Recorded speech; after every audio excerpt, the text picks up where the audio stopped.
নীলকান্তদার বন্ধ শুননা রে খানো হ্যাঁ নীলকান্তদা কোনটা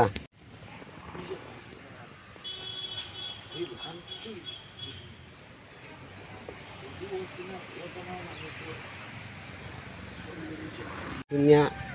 হেল্প পাইছি হেল্পের কথা একটু কথা কই আগরতলা এটা সম্পর্কটা হয়েছে আমাদের সম্পর্ক ওই তাইনের ফোন নাম্বারটা আমি আগের কৈলাসর থেকে পাইছি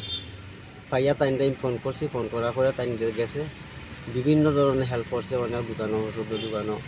বা বিভিন্ন হসপিটালে ডাক্তার হিসাবে তাই খুব হেল্প করছে কালকে বাড়িতেও আমার পাঠাইছে তাই নিয়ে হেল্প করছে আমাদের সম্পর্ক কোনো এক আমাদের সম্পর্ক কোনো এক এনজিও শুনে এনজিও আচ্ছা এমনি সরকারের তরফ থেকে কি সহযোগিতা পাইছেন না সরকারের তরফ থেকে তো আমি কোনো সহযোগিতা পাই পাইছেন না আচ্ছা আমাদের সম্পর্ক করে একটা এনজিও আপনাদেরকে বিভিন্নভাবে সহযোগিতা করছে দেহ আগরতলা থেকে বাড়িতে পাঠাইছে আনার ব্যবস্থা করে দিয়েছেন আচ্ছা আমি চাই আর কি সে আমার কাছে যেরকম ইয়ে দিছে হেল্প করছে বা বিভিন্ন ধরনের কাজ করছে আমি চাই উনা একটু আরো বড় হইতো আচ্ছা ওনাদেরকে ধন্যবাদ জানাইতেছেন জানাইতেছি একটু বড় হইতো আর ওইরকম আমার গরিব শ্রেণীর লোকরে সহযোগিতার হাত বাড়িয়ে দেওয়ার লাগে আচ্ছা আপনার নামটা একটু বলবেন আমার নাম রবীন্দ্র দাস আচ্ছা ওই প্রয়াত শিক্ষিকার কি লাগেন শিক্ষিকার সম্পর্কে আমি দাদু হই দাদু সম্পর্কে দাদু হইল তারা হইল কি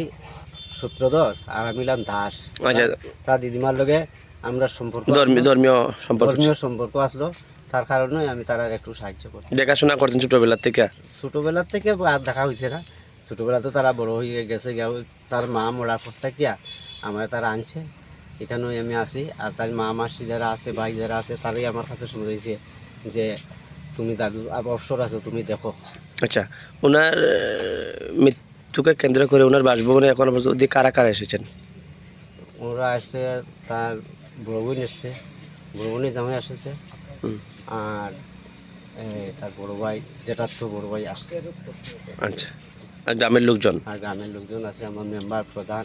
পঞ্চায়েত প্রতিনিধিরাও আইছে পঞ্চায়েত প্রতিনিধিরা আছে আচ্ছা তারাও আইছে সবাই তো আর কি আমার আবেদন পর্যন্ত ধন্যবাদ